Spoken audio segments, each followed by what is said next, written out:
Where are you headed? Montana. Family needs me. This is a hard winter. I pray Spencer can get here.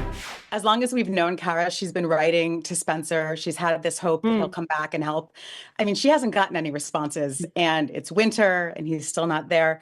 Has her hope taken any hit as we come into season 2? I think hope springs eternal. I think when you face those sorts of physical challenges and I mean, I was going to say psychological challenges, but these people don't deal in a psychological world. They deal in a physical world. We do investigate the psychological effects of that kind of world on the young character, young girl who's married into the family. She comes from the city and she's not used to this sort of brutal world that they live in. But the series really deals with the day-to-day physical effort, the battle against nature and man to maintain what you've fought for already and you've got, and now you're just trying to maintain it. Nature itself is a very important character in this story. The Dutton family are battling nature as much as they are battling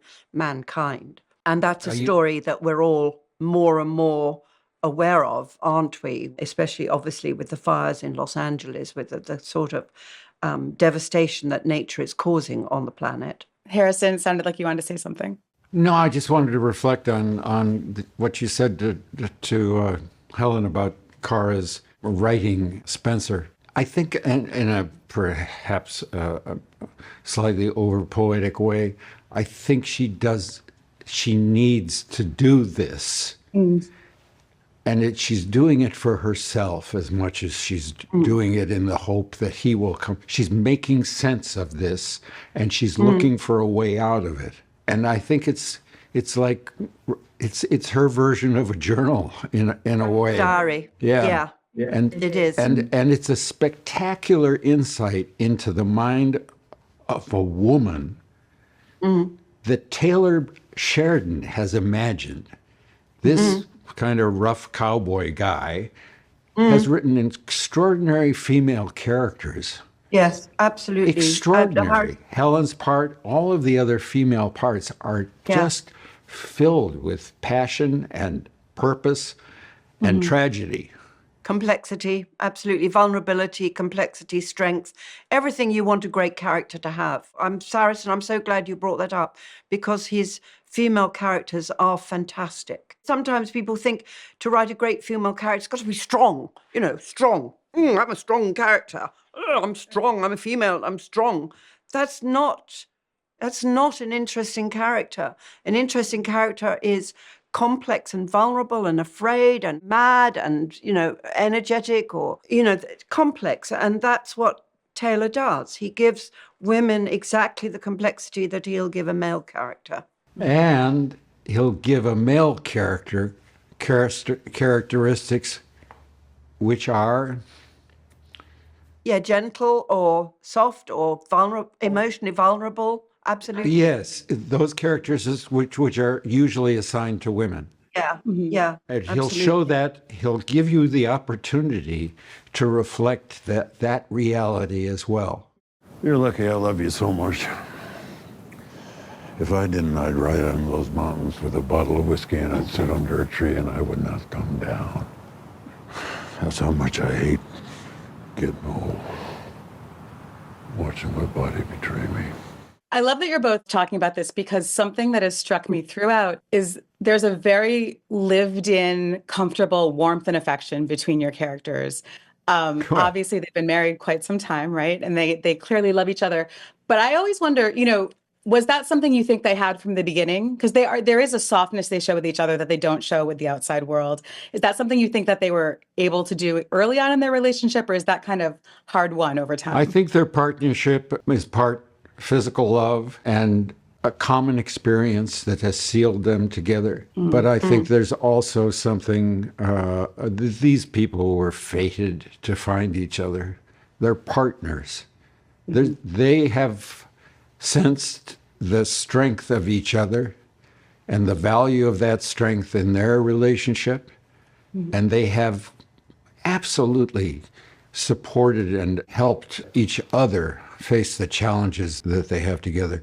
But they have very different headsets, and they are very different jobs. But it's necessary for that partnership to be successful, for them to be alive. Helen, do you think Cara is more afraid for Jake after his near-death experience at the end of season 1? Do you think that is something they've encountered before, where one of them has been that close to leaving? When I read to do my research for this, I read some contemporary histories of this era to see what that world was that I was entering into. And the really interesting thing about it was how present death was. They lived in a physically dangerous world, in the sense of you could fall off a horse, your horse could rear, a log could fall on your leg. Forget sort of being shot at, just the normal domestic world that you're living in was physically very, very dangerous. And how often people were maimed or killed, and women dying in childbirth, children dying in childbirth, children dying. You go to any cemetery of that era, and you'll see hundreds of graves for 2, 3, 4-year-olds. Death was absolutely a present part of their lives. And they saw it. It wasn't tucked away in hospitals. They dealt with it right there in their rooms, in their bedrooms. They dealt with, miscarriages, or, the women, I have to say especially, dealt with incredible vulnerability of the human form. It's 100 years since 1923. We're 1925 now, 2025. It's only 100 years, such a short space of time, really.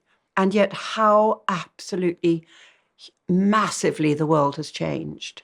It's kind of within reach, because our grandparents, Harrison and my grandparents, were of that era, so it was not that long ago. Very, very interesting to put your mind and your body into that world. It also strikes me, like, in the story that you guys are playing out, not only are they battling winter and, problems with the cattle, starvation, being in a remote area, then you have this jerk, Donald Whitfield, who's coming in and, like, death by 1,000 cutting, the family to pieces. I'll destroy everything they fought for. I'm trying to prevent a war here. It ain't preventable. Both of those characters are in their later part of life. They've fought for a very long time. Do either of you think that either of them ever has a moment where they're like, this is not worth the trouble? No. This is not worth the pain? No. Not for a second. No. Not for a second.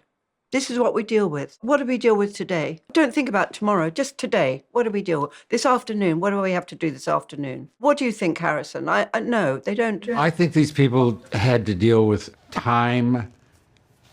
They had to deal with the urgency. The deck is stacked against these people. It is their partnership and their prevailing over this that is the detail of the story.